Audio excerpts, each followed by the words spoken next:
لائق احترام زعما، معزز خواتین و حضرات، السلام علیکم۔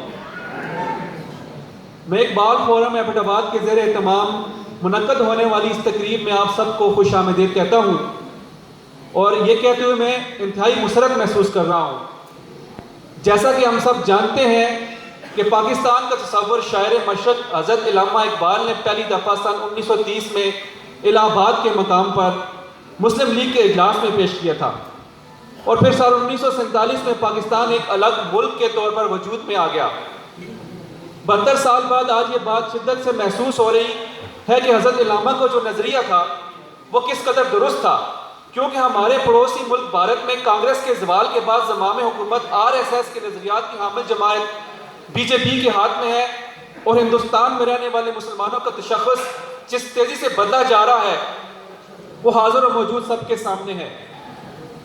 RSS کے نظریات میں یہ بات سر فہرست ہے کہ بھارت ماتا کو ان ملیچ مسلمانوں سے پاک کرنا، پہلے قدم کے طور پر بھارت میں موجود مسلمان اقلیت کو ہندو بنا لینا، اور پھر اس کے بعد اگلے مرحلے میں پاکستان پر حملہ کر کے حاکم بدہن اس کے وجود کو ختم کر کے اس میں بسنے والے مسلمانوں کو بھی ہندو بنا لینا ہے۔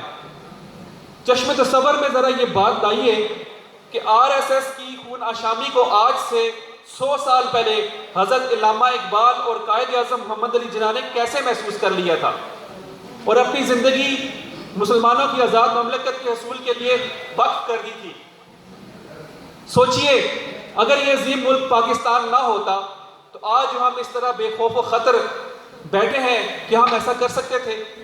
ہرگز نہیں، کیونکہ ہماری اپنی جان مال اور عزت کا خوف کیونکہ ہمیں اپنی جان مال اور عزت کا خوف ستا رہا ہوتا، اور ہماری تمام تر توانائیاں اپنا آپ بچانے میں صرف ہو رہی ہوتی۔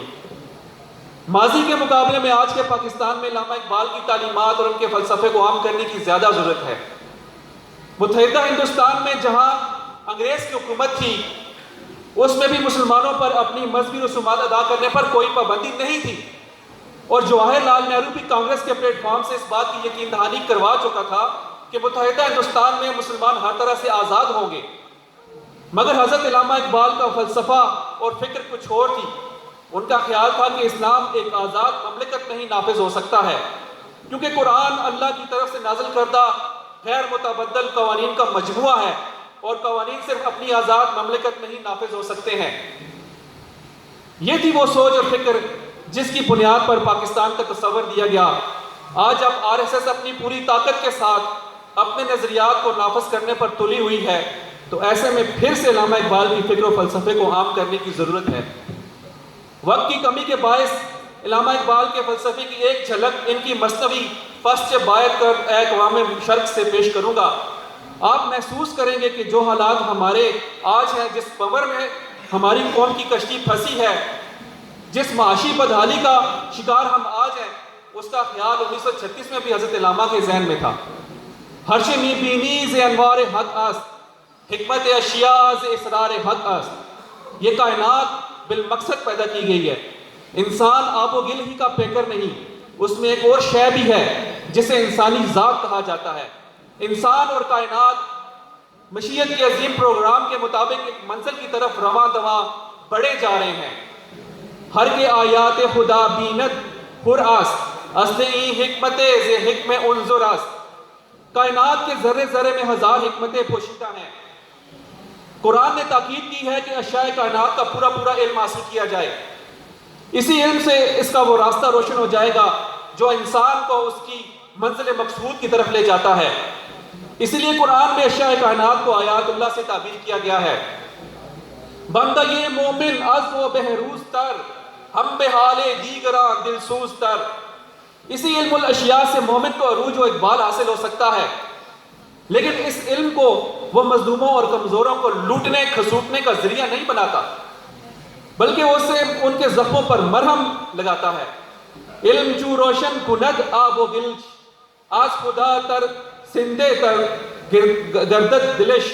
اس علم سے اس کے دل میں ابلیسانہ سرکشی نہیں پیدا ہوتی، بلکہ وہ قوانین خداوندی کے سامنے اور عجز و انکساری سے جھک جاتا ہے، کیونکہ وہ جانتا ہے کہ ان قوانین سے سرتابی کا نتیجہ تباہی و بربادی کے سوا کچھ نہیں۔ علم اشیاء خاک مارا کیمیاست، آید رفرن تاثیرش جداست. مادی کائنات کا علم ہماری مادی زندگی میں انسانیت کے بلند مقام پر لے جاتا ہے، لیکن یورپ میں یہی علم کچھ اور نتائج پیدا کرتا ہے. عقل و فکرش بے عیار خوب و زشت، چشمے او بے نمے دل او سنگ و خشت. یہ اس لیے کہ یورپ کے پاس خیر و شر، حق اور باطل، جائز اور ناجائز کے پرکھنے کے لیے کوئی خارجی اور غیر متبدل معیار نہیں. جائز وہ جس سے اپنے مفاد حاصل ہوتے ہوں، خواہ اس سے دوسروں کو کتنا ہی نقصان کیوں نہ پہنچے. نتیجہ اس کا یہ کہ نہ دوسروں کی مصیبت ان کی آنکھ میں نمی پیدا کرتی ہے، نہ مظلوموں کا غم ان کے دل میں گداز. دانش افرنگیاں تیغ بدوش، در ہلاکے نوح انسان سخت کوش. یہ علم جسے نوح انسانی کی مشکلات کو حل کرنے کے لیے استعمال کرنا چاہیے تھا، یورپ نے اسے نوح انسانی کی ہلاکت کے لیے صرف میں لانا شروع کر دیا ہے. باغسا اندر جہان خیر و شر، در نسازت مستی علم و ہنر. حقیقت ہے کہ اگر انسان کی سیرت نیک اور کردار بلند نہ ہو تو علم و ہنر میں ترقی اسے کبھی راس نہیں آتی. اس سے دنیا بھی مصیبت میں پھنس جاتی ہے اور وہ خود بھی مشکلات میں الجھ جاتا ہے. زخم ازو نشتر ازو سوزن ازو ماو جو ہے خون و امید رفو. یورپ کی کیفیت یہ ہے کہ ہر کمزور قوم کے سینے میں خنجر گھونپتا ہے، لیکن ہماری سادہ لوہی ملاحظہ کہ ہم اسی سے اپنے زخموں کا اندمال کرتے ہیں.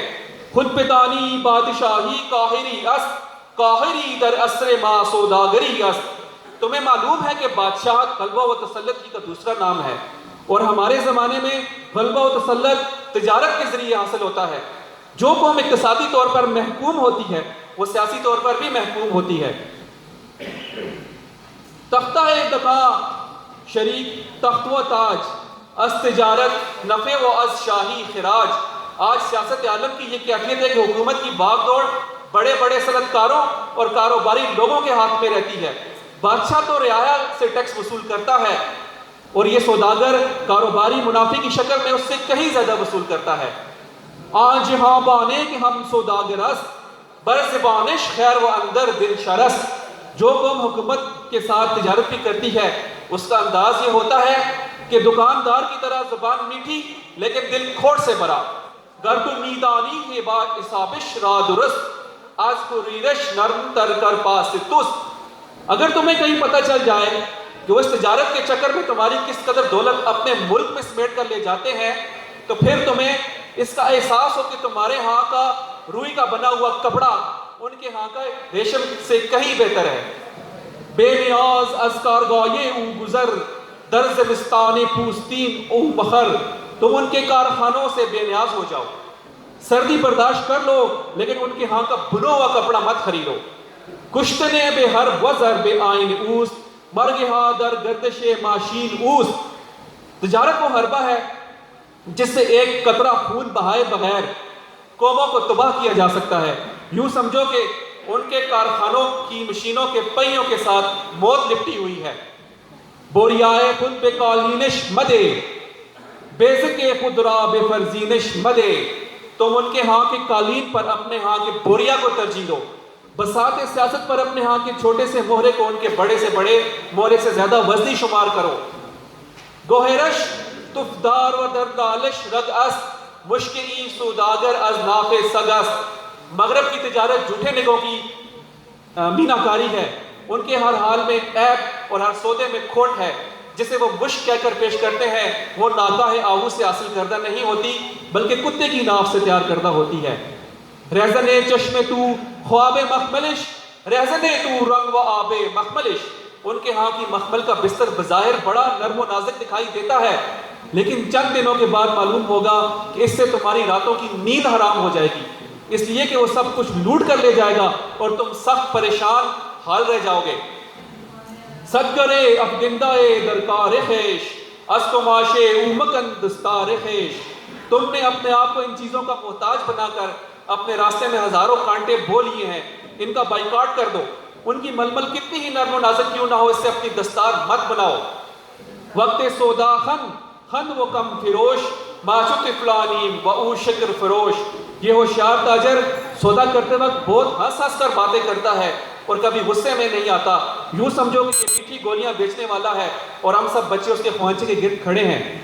تاجرانے رنگ و پو بردن سود، ما خریدارا ہمیں کو وہ کبوت، یہ تاجر پیشتر سامان آرائش و زیبائش لاتے ہیں اور ہم عقل کے اندھوں کی آنکھوں میں دھول چونک کر سب کچھ لوٹ کر لے جاتے ہیں۔ آنچے آز خاک تو رست اے مرد غر، آ فروش و آ بپوش و آ بخور، جو کچھ تمہاری زمین سے پیدا ہوتا ہے تمہیں وہی کھانا اور پہننا چاہیے۔ آنی کو بینا کہ خود را دید ان، خود کلیم خیش رابا فید ان، جن قوموں کی نگاہیں خود شناس واقع ہوئی ہیں وہ اپنے ہاں خود کپڑا بن کر استعمال کرتی ہیں۔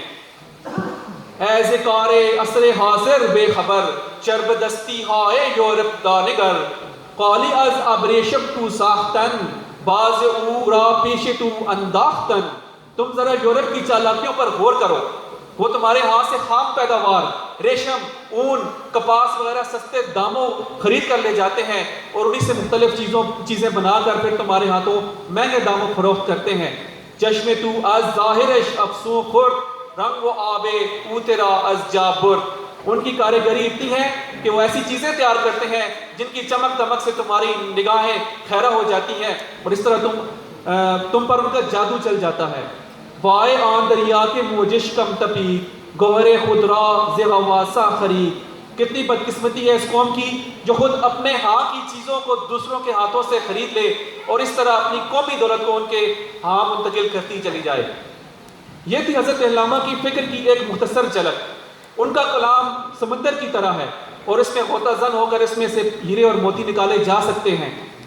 میں اقبال فورم کے پلیٹ فارم سے صاحب اقتدار حضرات جو غالباً اس وقت نہیں ہے سے یہ گزارش کرتا ہوں، لیکن یہ چیز ریکارڈ پہ آ رہی ہے کہ بانیان پاکستان کے فلسفے کو عام کرنے کے لیے ایک چھوٹا سا گوشہ اقبال فورم کے لیے مختص کر دیا جائے، جہاں سے مسافر پاکستان مفکر قرآن کے فلسفے کو نوجوانوں تک پہنچانے کی صحیح کی جائے۔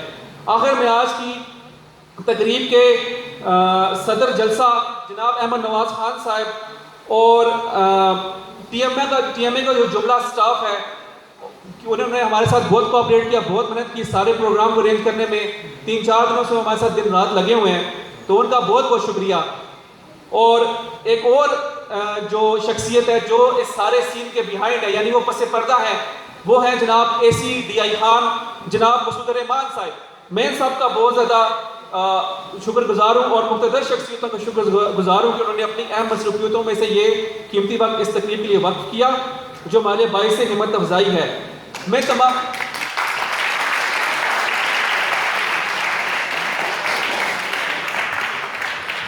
تمام خواتین و حضرات کا اور خصوصاً اعجاز احمد قریشی صاحب کا شکریہ ادا کرتا ہوں کہ آپ نے علامہ اقبال سیمینار میں شرکت فرما کر اسے کامیاب فرمایا۔